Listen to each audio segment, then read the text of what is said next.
So today we were taking a deep dive into a really, an extraordinary piece of historical documentation. It's a strategic blueprint, really, but it's presented as divine prophecy. And it's delivered at this moment of just profound political and cultural change, right in the late Cold War.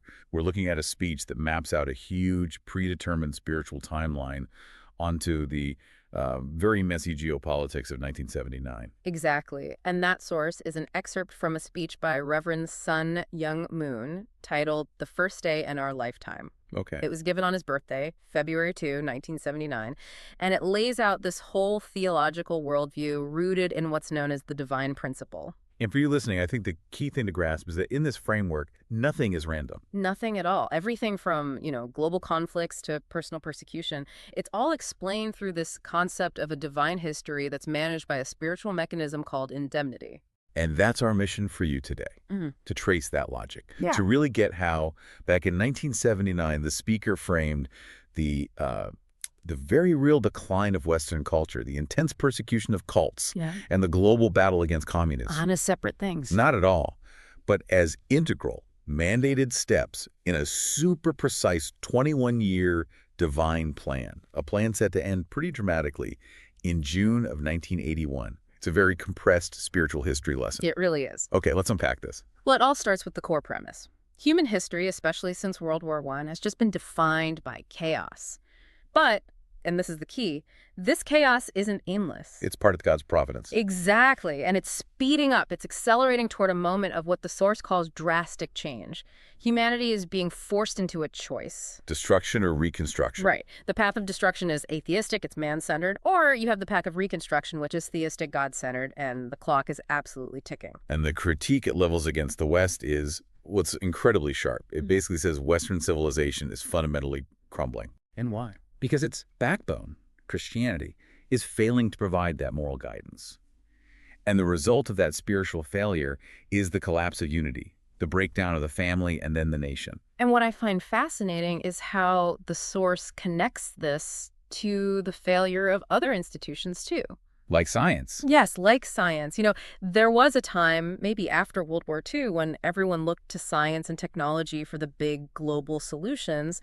But by 79, the source is arguing that hope is, well, it's fading. It says intelligent people are realizing the solution isn't material. Right. It can't be found in material science. The only way out is a radical shift toward a God-centered ideology. Which leads us to that really powerful planetary metaphor.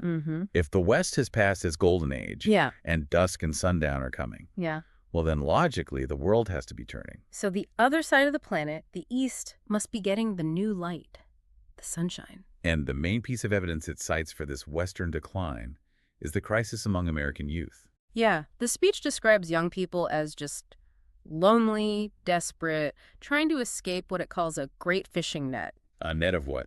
Of all the societal structures they've lost faith in. Family, nation, society. And it's not just an abstract idea. The speaker actually points to specific cultural things from that time. Like disco. Right. When he looks at disco dancers, he sees that frantic, lonely scramble to escape the social net. And so where do these desperate kids naturally try to go? They head west? They head west, physically migrating to California as close to the east as they can get. They're unconsciously following that spiritual sunrise. And this whole thing is the setup for the providential solution. Because the West is failing, God prepared a solution from the East. Specifically, a teacher from Korea. And this choice is described as providential, not accidental, because Korea has these deep spiritual ties to America. And the speaker's confidence on this point is just absolute. Any U.S. policymakers trying to sever those ties, Like the Carter administration. are doomed to fail. Because they're fighting against God's predetermined plan. And this is where we shift from, cultural critique to straight-up political warfare. It gets very real, very fast. Because if the solution is coming from the East, the forces of opposition, they react. And they react violently. Yeah. In 1979, the Unification Church was facing just immense pressure after the Jonestown tragedy. And the speech details this. It talks about a recent battle in the House of Representatives, a systematic campaign in the Senate meeting every senator. So to really understand the weight of this battle, we have to get that central concept you mentioned earlier, indemnity. Yes. In this theology, indemnity means a payment or a sacrifice has to be made to restore a past failure. So persecution, in this view, it's not a setback. It's the spiritual payment, It's the payment required to achieve an even greater victory down the line. which totally reframes the entire political fight. Completely. The source claims that Satan used the tragedy in Guyana, the Jonestown mass suicide in 1978, to wage this huge campaign. And it names names. Senator Dole is explicitly mentioned, described as a historical villain being manipulated by deprogrammers. A tool, basically. A tool to persecute the UC and slap the cult label on it. And what's so fascinating is the spiritual contrast being drawn. The source frames the Jonestown event as the extreme expression of a satanic religion. While the emergence of the Unification Church is... At the far extreme on the side of goodness, it's an absolute dichotomy, which means the persecution was, in a way, inevitable. Okay, but hold on.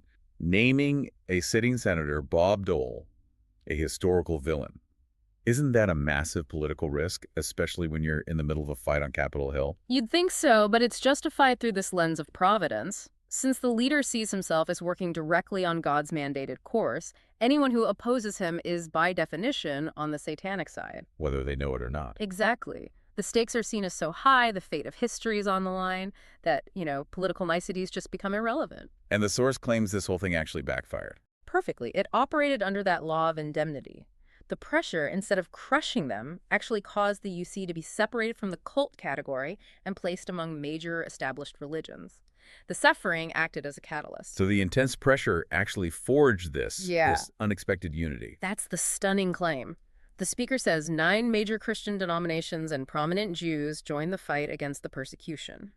10 key elements working together. And the persecution was so over the top that even the Washington Post turned out to be our friend on this issue. That's a direct quote. This successful defense was seen as a very personal victory, a birthday present achieved through that spiritual payment. So if you connect that political fight to the bigger picture, the source is framing it as a lead-up to the ultimate war. A war for God to decide who will possess him. And to win that war, the Unification Church has to operate on a super-denominational level, beyond race, beyond nation. Viewing all of humanity as one family under God. But that unifying vision immediately creates conflict, doesn't it? Well, by claiming that universal status, the UC is, by necessity, pitting itself against all other religions. Because, according to the source, they all mistakenly claim that God is only with their group or their tradition. And this divine war then plays out directly against the big geopolitical enemy, communism. Right. The source says communists are totally united in their goal of world domination, while God's side, America, Korea, Japan, is dangerously divided, uncertain. And that division is a fatal flaw God can't let continue. The leader is.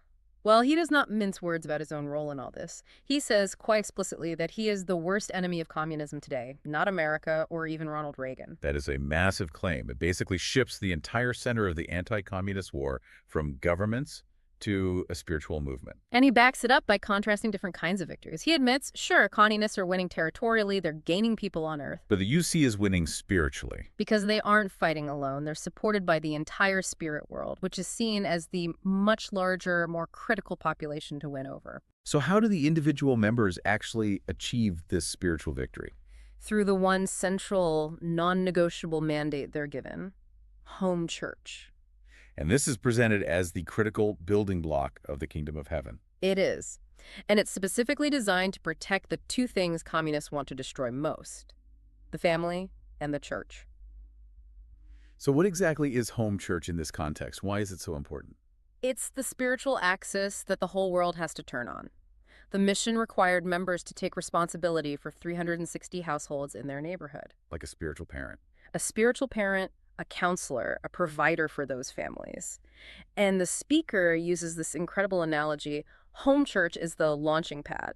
All the persecution, all the external forces hitting the foundation. It makes it stronger. It strengthens it so it can withstand the immense spiritual thrust needed to launch this new age. Okay, let's tie this back to that critical timeline.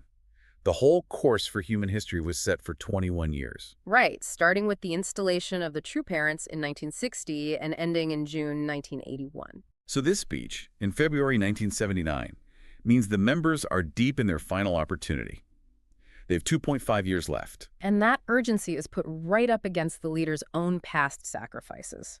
He describes his path as one of solitary suffering, going through all the misery of the world from the very bottom to win over history by himself. And to inherit that victory, to finish the mission in those final years, the followers are given these just extraordinarily high personal requirements. Unlike the satanic world, which he says mobilizes people at gunpoint, this path demands voluntary, absolute sacrifice. It requires relentless discipline. It mentions overcoming temptation, specifically sexual temptation, but then it gets even more intense. It zeroes in on what it calls the worst sins uttered by your mouth. Complaints. Complaints. The rule against complaining is just shocking in its severity. The instruction is absolute. Members must bite your tongue until it bleeds if necessary to stop a complaint from coming out. Wow. Why? What's the thinking behind that? Why such a fixation on silencing any kind of negativity? Well, it seems rooted in that idea of unity. Absolute unity and obedience as the antidote to the West's disintegration. A complaint is seen as an internal fracture, A failure of loyalty. a failure of absolute loyalty and love. If you complain, you're choosing division, and you're sabotaging the whole providential course, no matter how hard you work on the outside. So loyalty, love, and obedience are the only virtues that can secure the kingdom. Based on this projected victory, which is secured by the members' sacrifice, the speech then moves into these triumphant predictions about the future. He predicts that Congress will inevitably change. God will remove the unrighteous legislators, and eventually Congress will fully support and welcome the Unification Church. And crucially, it predicts that world opinion will support him before America does. And once America finally gets it, finally realizes it needs him, he anticipates leaving. He'll go cover much more territory, meeting missionaries in 120 nations. And this global change is explained through this concept of a multi-layered eruption of love and unity. Right. Individual unity leads to family unity that ignites society, then the nation. And America is called a museum of the world because it has all the races, so it's a powerful model. And then finally, the whole world. So looking back at this incredible document, what does it all mean? Well, the source presents a leader who sees himself as not just a religious figure. He's the central, indispensable champion, fulfilling a precise, mandated course of history. And the victory, which is secured by the suffering and absolute obedience of his followers in those final 2.5 years, is presented as absolute. It's guaranteed. Because, in his view, God cannot afford to lose his champion. The language draws these really powerful parallels between his own suffering and, the historical showdowns of Jesus, even the Korean War, which he calls a holy war. So the message for the follower back in 1979 is that the urgency of those final years is an incredible privilege. A one-time unique opportunity. By fulfilling the home church mission, they could become the ancestors of the world race in this new age. The foundation, he assures them, will remain forever. But the source also says that completing this ultimate work requires 3 generations of 20 years each.